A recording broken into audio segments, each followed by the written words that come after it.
Hello everybody, Zach Kergel here. I'm here to give you a tip on how to dance with the leash when you are healing with your dog, as well as treat placement. I get a lot of questions on how do you keep everything straight with your hands, when to correct, how much slack to have in your leash, how do you know when to get a treat, all that. So I'm going to walk you through how I do it.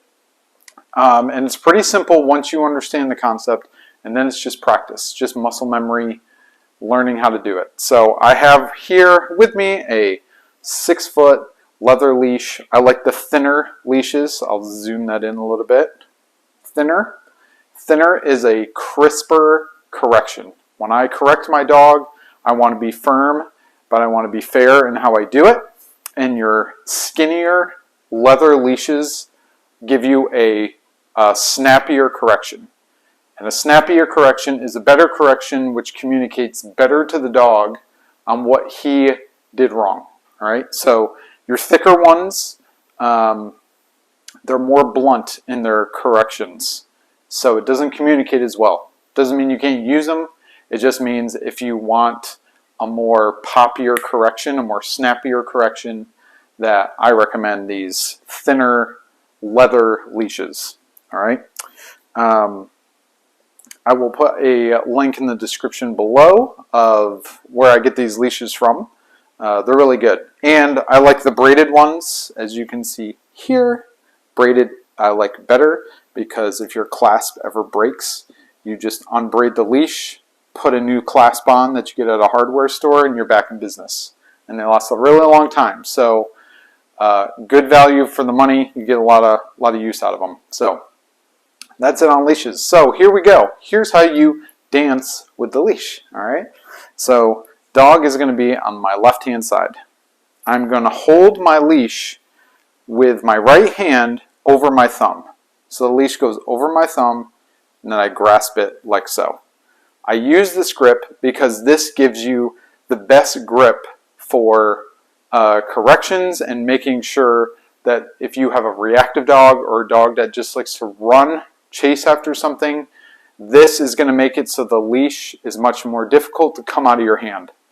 If you hold it the other way, where you're just holding it on like so, I've had dogs that are strong enough that they take off and it pops out of your hand, and now off they go.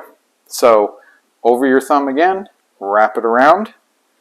That is going to be how you hold the leash in your right hand. This is obviously connected to the dog. And my left hand is just, it's like my guide. I'm just pulling back and forth through my left hand. Okay? And how this works is if I'm walking a dog and the dog is next to me in a good heel, my leash is always loose and I want to have that nice U shape, right? So the dog would be here. I have a little bit of slack as the dog's walking next to me. This is like perfect heel position. But if you're teaching a dog to heel, you're going to be doing a lot of changes of directions, speed ups, slow downs. So your corrections need to be accurate and poppy. And so the way we do that is I'll have the dog walking next to me. If the dog begins to come out in front, I'm going to use my right hand, pull some slack through, and then the rest of the slack I have, here's my new grip with my right hand. Okay? So I see the dog inching up a little bit. I'm not gonna panic. I'm gonna let the dog inch out a little bit. I'm gonna pull some slack through so I'm ready for my correction. And then I'm going to pop to the side. So my corrections are always going towards my right hand side. Okay? Across your body. So I reel up my slack. The dog is here. He starts to creep in front of me. Pop with the leash. The dog looks up at me. I keep my pace continuing to go. I'm not going to stop my pace. My pace stays going. I don't stop. So I'm walking. I'm walking in place right now, so this looks weird. But I'm walking in place. To show you this, the dog's going to inch forward. I see the dog's inching forward. I'm pulling in some of my slack. He inches forward. I correct. Keep moving forward. The dog looks up at me, back into position. Good job. Then my slack goes from the right hand to the left hand. I just let a little bit through so I get my U shape again where the dog's walking next to me nicely. Okay? So that's dancing with the leash. So you're constantly adjusting. Sometimes the dog fades back a little bit, and that's okay. They have 6 feet to go behind you. If they get to the end of that leash, you're going to pop. But your pop now it's still coming from your right hand, but now the dog's back here. So I'm walking. The dog lags behind too much. Boop. Come on, buddy. Dog starts to pick up the pace. But I'm always correcting with my right hand. And what you're going to find is the dog is going to learn kind of the sweet spot right next to you. And as they do that, they might go over a little bit. They might go back a little bit. They might even go front a little bit. We don't want to give them too much. But they might get a little bit front. And so you're constantly keeping that slack there so that your leash is always loose. Okay? Our leash is always loose. The only time there's tension is for a correction. Other than that, our leash is always loose on a dog. Okay? Can probably do a whole nother video on leash pressure and the pros and cons of it. But for the sake of this video, this is all we're doing. We're just walking. The dog might go over to my left a little bit. I let a little bit out. If he starts getting too far, I'm like, oh, I'm going to change direction and go this way. So the dog's going to lag behind. Correction. He comes back in. I'm pulling my slack back through, and I keep walking. All right? So that's how to dance with the leash. The next thing I get is treat placement. So I keep my treat pouch on my right back pocket. And the reason I do that is because I want my rewards to the dog to almost be a surprise. I don't want him to see them coming. Sometimes if you have your treat pouch on your left pocket, the dog's doing great, you go to grab a treat, and now the dog is engaged with you, which is good, but they're only engaged because they see you shuffling around for a treat. What we want to do is have the dog engaged with us, and because they are obeying the commands and we are paying them appropriately. All right, so what I like to do is, again, this is where dancing with the leash and treat placement comes into play. Is I'll be walking with my dog, all right, walking. I'm going to take my right hand, I reach behind, grab a treat, pull it out, shift it to the left hand, okay, because I still have 3 fingers now that I can slide my leash back and forth and do corrections if necessary. Then I'm going to put the treat between my thumb and my index finger, and I'm going to show you that. See that? That's where the treat sits. Just that. That's kind of your target area right there. Okay? So I've taken my treat out. The dog's walking. He's doing great. I've swapped it over. I got it in the sweet spot. Right? I come to a stop and I tell the dog to sit. The dog sits. My treat placement goes boom like this. Right next to my left hip. Almost straight as a board. Like a 2x4. Goes down like this. Okay? Come over this way. So I'm walking, dog does good, good boy, boom, right here.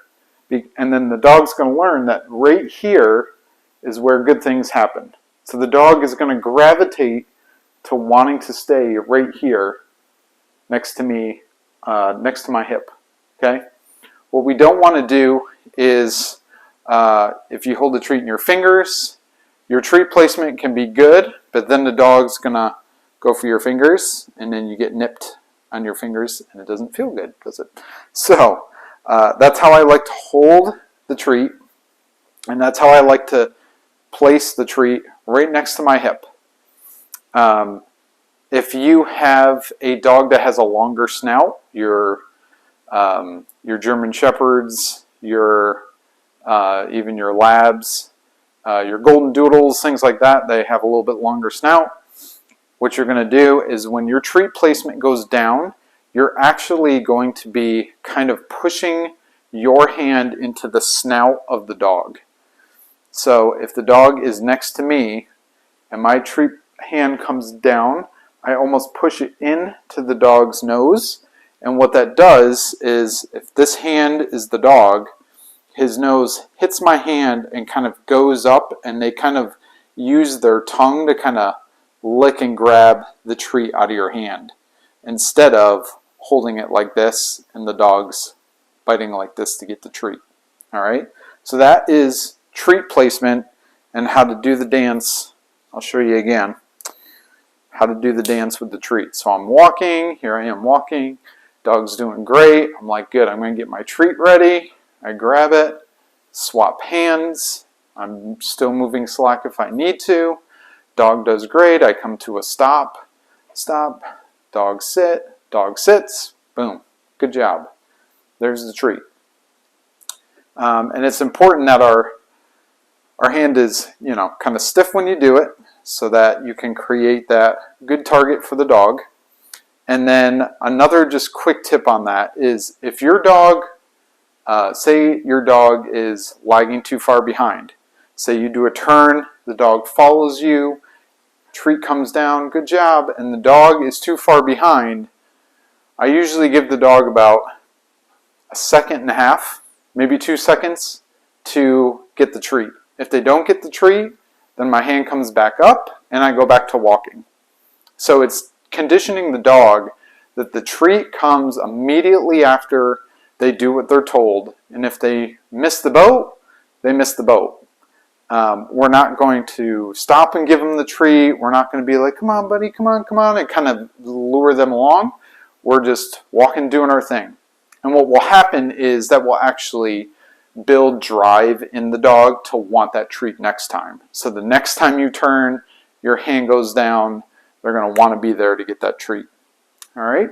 So that is a hopefully helpful video on dancing with the leash and treat placement. If you have questions, hit me up in the contact info in my video. Happy training, and we'll see you next time.